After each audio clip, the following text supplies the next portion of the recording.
Wisconsin Broadcasters Association Hall of Famer Bob Berry ruled Milwaukee's airwaves in the 60s and 70s. He spoke with countless musicians and celebrities over the years. Bob collected remarkable recordings of these encounters, which he's now sharing with the public. Here's Bob. Who invented the smartwatch? Was it Dick Tracy? The detective's two-way wrist radio paved the way for Apple Watch and other wearables.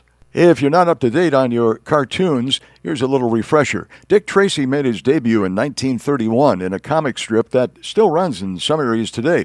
He's a tough-talking crime fighter who often uses technology to nab the bad guys. In 1946, he started using state-of-the-art two-way wrist radio while fighting crime. The two-way radio, or wrist phone, was thought of by Chester Gould back in a 1946 Dick Tracy comic strip. Gould will talk about how he created the Tracy strip.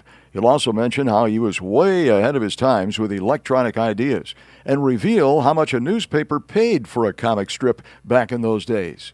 Hey, we're talking to Mr. Chester Gould, who is in Woodstock, Illinois, and the creator of... What year was that? I came up with Dick Tracy in the spring of 1931, and it went into syndication in October of 1931. That's got to be the longest running comic strip. The longest running with the same creator and cartoonist doing it, yes.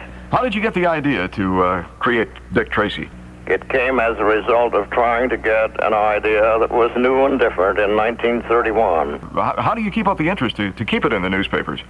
Well, that's what they pay me for. As you know, there are degrees of effort and degrees of determination and quality in every product, including your own. And some of us are crazy enough to stay with it and devote all our time to it, and quite often that sort of thing pays off. What about the wrist, the two-way wrist radio? Did you come up with that idea? Did you invent that? That was totally my creation in my mind. January of 1946, and in December of 45, and it appeared for the first time in January of 46. We had some rather disappointing toys based on that, and they still have not developed a power unit that will be small enough to fit on the wrist and give you what Tracy has, but it'll come. That's something I always wanted to know. How much does a newspaper pay for a comic strip?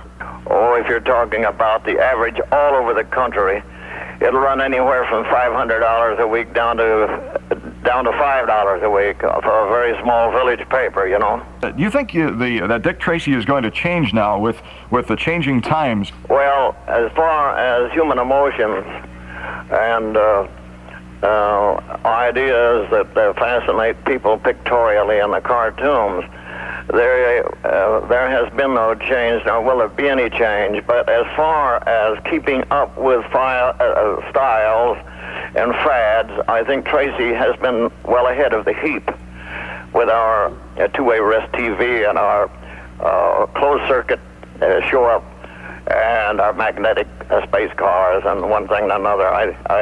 You can be sure that he will be ahead of the pack. How long does it take you to write one of these strips?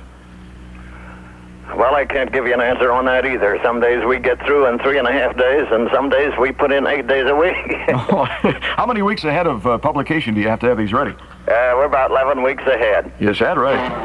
And do you want it to, when you decide that you don't want to do it anymore, do you want someone to continue?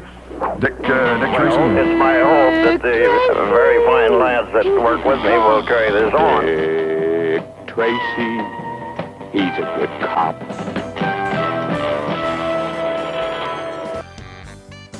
Bob Berry.